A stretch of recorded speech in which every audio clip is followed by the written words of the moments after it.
Alright, so I just finished watching Dragon's Rising Season 3 Part 1, and like everyone else who is going to be doing a review on this season, I want to talk about my feelings on the season. And before I do absolutely anything, before I even say a word about the season itself, spoiler for the entire season. If you haven't watched it, don't watch this video, because I'm going to talk about everything that I remember to put in this video, really. So one of those things, if you come to this video and you're upset about getting spoiled, I don't know what to tell you. But yes, Dragon's Rising Season 3 Part 1 released today, and I just finished watching it. And I have to say, boys, we're so back. Of course, taking on the story that we were told we were going to be getting, which is that the Forbidden Five are back, and they are after the 5 prismatic blades to be able to release Thunderfang, the Source Dragon of Chaos, or the wannabe Source Dragon of Chaos to be more specific. And well, let's just say, it clearly does go to plan. Because in these 10 episodes, we get 3 different stories. We get Lloyd, Frack, Sora, Zane, and Ryu all going after Aaron, as they believe he was actually captured by Raz or the Forbidden Five. We also get Nia and Kai and Wildfire on a task to find Jay. And of course, they get a bit sidetracked in the interim, but of course, they are ultimately trying to find him. And then we also get Aaron and Raz as they are on their mission to find the remains of, or the location of, Aaron's parents, and also reverse the merge. And of course, we learn a lot about these different things, but they all culminate and come together towards the end of the season. Of course, throughout these 10 episodes, we get all of these plots eagerly developing, and we get all of them intertwining in some different ways. We get some crossovers here and there, but they are all ultimately under their one specific idea that they are trying to follow. The story that I do like the most from these 10 episodes is of course going to be the Raz and the Aaron storyline, where of course they are travelling across the merged realms in an attempt to find his parents. And we see them, well, experience a couple different things, but the main thing that I will note that we did end up getting is an answer to the departed realm. And also ended up getting a lot more questions at the same time. The merged realms actually has the departed realm and the cursed realm as 2 of the same things now, as Morrow himself told us that they are now combined. And the whole thing of the now called spectral lands is the fact that they appear there and Morrow guides them to move on. And that introduces the whole thing of this whole new brand new concept when it comes to the merged lands. Because all of the dead spirits are now elsewhere. And we learn that from Morrow himself. They pass on. So we have officially had confirmed that there is officially still a space outside of the merged realms. And that is where all the departed souls have gone to lay rest. Which is fascinating, and I think this is just their way of saying that we can't bring everyone who's back that's dead, and we can't have all the dead people running around. So they've found a new way, which means the theory on the state of the departed realm is officially done. It's not a different area, it's not locked off like I initially thought. It's one of those things where it's in the land, and all the dead spirits do go there, but they go elsewhere at the same time. But of course, after we learn all of this, we see Aaron and Raz grab their jet, and we see them go off to where Aaron's parents' graves are, and we have a confirmation of their death. Or do we? Because, of course, we do learn at the end of the season, Jay himself confirms that Aaron's parents are very much alive and confirmed to be alive, as well, he reassigned them. He knows where they are. So we have Aaron being manipulated by Raz. And it's honestly very interesting to see, and obviously not exactly really surprising, but it's really cool. It was a really cool cliffhanger because that was from the final episode. But above all else, we know now where this storyline is going to continue on. We're going to continue seeing Aaron being manipulated, and we're going to see Sora now joining them. So it's going to be interesting to see how everything works, because Sora never really went because she believes Raz. She's going because she wants to be with Aaron. And it's one of those things where maybe we'll see Sora subtly showing Aaron that Raz is wrong. Maybe we'll get some sort of way. Maybe Sora will be the key to getting Raz back to the ninja team. We don't actually know. But it was a fairly interesting one, to say the least. I would say my second favourite storyline of the bunch was probably the one with Lloyd, obviously trying to find Aaron, because we get to see a bit more when it comes to it. We of course get to see them all going off to fight the Dorama puppet, which was interesting, but they don't really explain how the puppet ended up out there, considering the last time we saw it was in the Crossroads. But of course he is out there. But as, of course, they are journeying to find Aaron, we do have them encounter one of the prismatic blades, and we also get to see Zane find Pixel, and Pixel was in the same cocoon, and she does obviously believe that the merge, well, only just happened, or the weird storm, but again, we get another confirmation it's been years. So, of course, it's nice to get Pixel back, and this is obviously where we get to see all the Forbidden Five then starting to get all the prismatic blades. It's a really nice little story, just really not one I was overly pleased with. Because it kind of just happens. They kind of just keep walking and it just keeps happening. Like, they're finding the prismatic blades just kind of by chance. It's a really weird one. I'll get into that in a moment.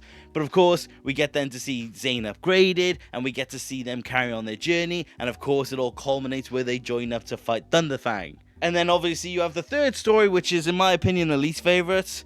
It's, of course, the Nia, Wildfire, and Kai thing to find Jay, and then also to find or heal Roby, more specifically. So it's okay, but the story kind of goes nowhere, because we know where Jay is the whole time while we're at it. We know that he's nowhere near where they are, so it's one of those things where it cuts back to those scenes of them in the crossroads trying to find Jay, when we know that Jay is off obviously hunting Raz. So it's one of those things where that story felt a little meh. You know, it's not the easiest one, it's not the best one in the world, but I could live with it.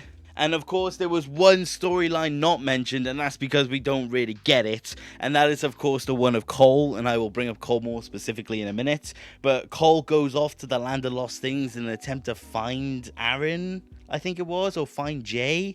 One of those things where I was just like, okay, they just wanted to write Cole out. And I'll get that into that in a moment. But yeah, those are the main storylines. Those are a very brief summary. Like I said, I like the Aaron and Raz one. I think it's going to be quite interesting. The one that we have of Lloyd's group is fine overall, and then, like I said, the Nia and Kai one is just a bit weird, but those are the stories. But I think the thing I want to get to more is, of course, the characters, and to start off again with the protagonists, let's talk about the ninja themselves. I would say the one that I have the least to say about is probably Lloyd, weirdly. He, of course, has the thing at the end where Thunderfang uses him to try and contact the Source Dragons. But apart from that, Lloyd's kind of just along for the ride. He doesn't really demonstrate much guilt in the way of Aaron, apart from the one shot we got in the trailer. He doesn't really do much else apart from that. So Lloyd was a bit of a weird one. Kai was fine. I stand by the idea that Kai has been saved by Dragon's Rising. In this one, he still cares. He's, of course, taking a little bit more of a backseat, which is fine. But it's one of those things where he's cracking more jokes. He has his weird Wild Brain era time and again, I noticed. He, cracking jokes in weird instances. But overall, again, he was fine. He was still trying to find Jay. He was still trying to care for Wildfire. He was still doing everything that we expected of him in Dragon's Rising. And I do like him for that. But I think, of course, where he's just taking a bit more of a back seat, I just don't think we really had much of a moment with him. Nia is a lot more aggressive this season, I will say that. Of course, she's just trying to find Jay. She's worrying about not being able to get Jay back. So it's one of those things where she's probably just in a panic state. And I do like her. I like at the very end where her and Jay get to have that whole, they're fighting together. She realizes it's Jay. She's actually able to take Jay back to the monastery. And you can see the smile on her face. And I think this is setting up a very interesting thing for the next part of Season 3. I think it's going to be really interesting to see the dynamic. He's clearly taking on the more anti-hero aesthetic at the minute. So I'm very interested to see. I like Nia by proxy. I guess you could also say that, again, like this for Jay. I do like Jay as well this season. He's quite cool. The whole bounty hunter thing is quite nice. He's quite interesting. The end, I don't know, where he takes off. Like, at the very end, he takes off his mask and he's, like, crying about his leg. And he's saying about how anyone could have lightning power, stuff like that. That was a bit of a weird one. But, yeah, I do like Zane this season. I was hoping for a little bit more, but Zane was actually quite interesting. I did laugh a bit because I thought we were getting another fake-out death because of the train. But I like his buffed up form. I hope he goes back to regular minifigure size. It would be nice.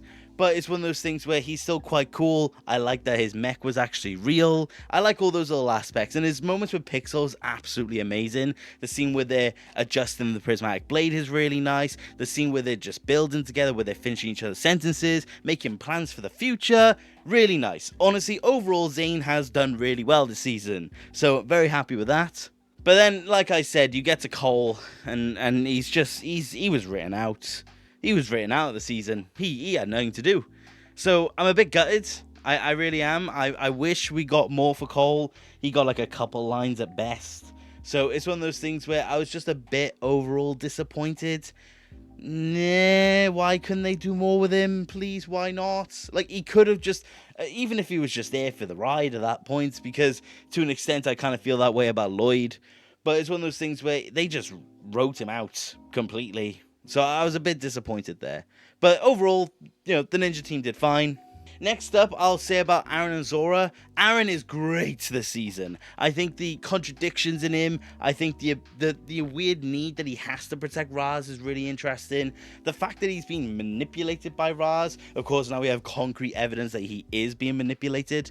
I think Aaron's been very interesting. He's definitely been one of the better parts of the season. You can see the conflict. You can see where he is feeling one way but feeling another. I think he's done everything that you want to have when it comes to Aaron for the season. And Sora's pretty good too. I think that she's had some really weird moments. I like the moments of guilt. I like the moments where she's more serious. But she has some weird instances where she just becomes a bit weird. She has like 2 episodes where she's just bickering with Frack, and that's just one of those things where I'm like, nah. And the kitten thing from the Jin episode, that was a weird one as well. But Sora's still pretty cool. I like the guilt aspect. I find it interesting that she is going with Raz. I will be very curious to see how that does play out. But overall, I do like the 2 of them. And then onto the way of villains, I don't really have much to say about Raz. I like that they're developing his story, but I don't know about you guys, but like, I feel like Raz just didn't have anything to do. Like, he's just sat there just being like a grumpy old man, basically, the whole season. I just didn't really have much in the way to say about him. So, he's one of those things where he's okay, but he's not, but he's fine. I think they're just setting him back up. I think they just had so much they wanted to do for this season. I just don't think they had space for ours, but I think he's going to be more at the center stage for the next block of 10. So, he's fine. I do like Thunderfang. I think it's going to be very interesting to see where they go with this whole spectral version of him. I think it'll be cool to see what he's going to do, how he's going to manage it, everything like that. Of course, he's got this really interesting obsession, I guess, with the whole thing of being a Source Dragon, and I think it's going to drive him into a very interesting place. But overall, he was quite cool. He did just kind of stand around, and I feel like it was kind of obvious that he was going to betray the Forbidden Five, but it was one of those things where he was still cool nonetheless. And like I said, the Forbidden Five. How wasted is this going to be if this is the last instance? I think I said in my theories video that they just weren't going to kill off the Forbidden Five, but it seems like they actually have. And I can't believe it. Like, they've been hyped up so much. And I'm going to be honest, this is my biggest problem of the season. They barely do anything! Like, they all have their ideas, their shots, their moments, I guess. Like, Drix is cool. Zerg, I don't know what's going on with him. I mean, Kerr was okay, and then Noct kind of just doesn't do anything. Noct was such a big thing in the previous season, and he does barely anything. Rox has her moments, but again, she's just kind of an idiot. Like, Rox, the Jin episode, right? Rox just calls the ninja in. She should be smarter than that. In front of a Jin, she says, I wish. That was just to get the ninja there. I don't know what they're doing with the Forbidden Five. If that's the last instance of the Forbidden Five, I will be thoroughly disappointed. But I have a bad feeling that it is going to be the last we see of them. So if that is, because I think they're going to take a more of a priority, I guess, of Thunderfang and Raz. So if this is the last of the Forbidden Five, they might be my biggest complaint with Ninjago. Because if this is it for them, then I'm shocked. I really am. I guess that's kind of like the main of it. I mean, a couple little small things that I do kind of want to mention about the season. Stuff that doesn't really warrant like a full-blown section. Of course, story and character is one of the biggest things. The animation this season was great. There were some shots I was very impressed by. It was one of those things where I just really enjoyed how it looked. A lot of the long shots did return. There were some great long shots. I mean, I've said a lot about the Jin episode, but the long shot of Nia and Zora fighting the Dragonian Warriors, that really, really long shot, that was great. Also, the one where the prismatic blade is just jumping between all the different characters at the end. Some really cool long shots. The animation is very solid. Speaking of the Dragonian Warriors, I'm actually quite a fan of them. In the simplest way, the fact that they were good and then they were corrupted, I like that. They didn't feel very generic. They felt quite cool. I don't really have much in the way of complaints about the Dragonian army. I think they were a pretty cool addition. I can't believe, honestly, the prismatic blades were at least somewhat relevant. They had some at least somewhat cool abilities. They had some interesting stuff I didn't really understand. The weapon could come back to you kind of thing. I think that was just there so Aaron could use it more. But I like the fact that the swords actually felt relevant. I like the fact they explained why they needed all 5 blades, because each blade was linked to a specific chain. I like that. It justified the 5 blades at the very least. Although I was expecting all 5 blades to be needed at once to cut it. But, yeah, okay, I guess not. But I will say then, the other interesting, relevant thing I wasn't expecting, the fact the whole time Raz's hammer was a dragon icon. That's cool. I was waiting for the dragon icon Lloyd got to be brought up at some point, but it wasn't.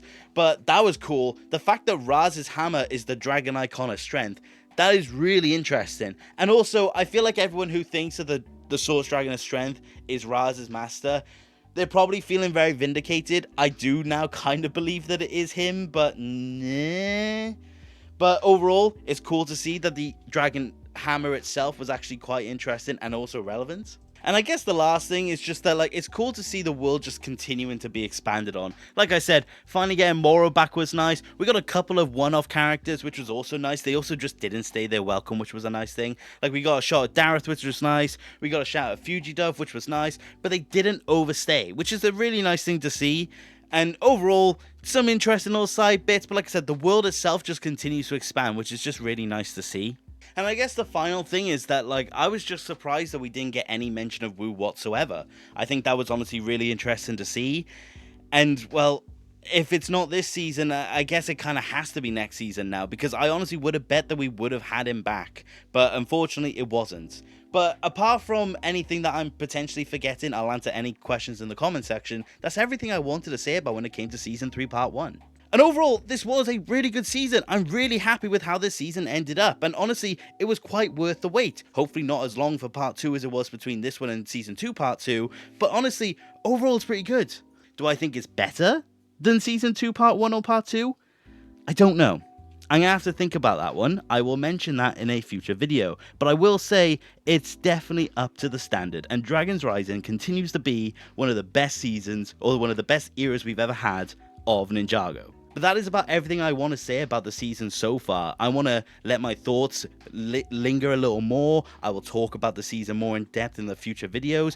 But overall, I'm very happy with this season, and I'm very glad with everything that we did get. But let me know what you guys think of the season, because I would love to hear it. And thank you guys for watching. Take care. Okay, bye.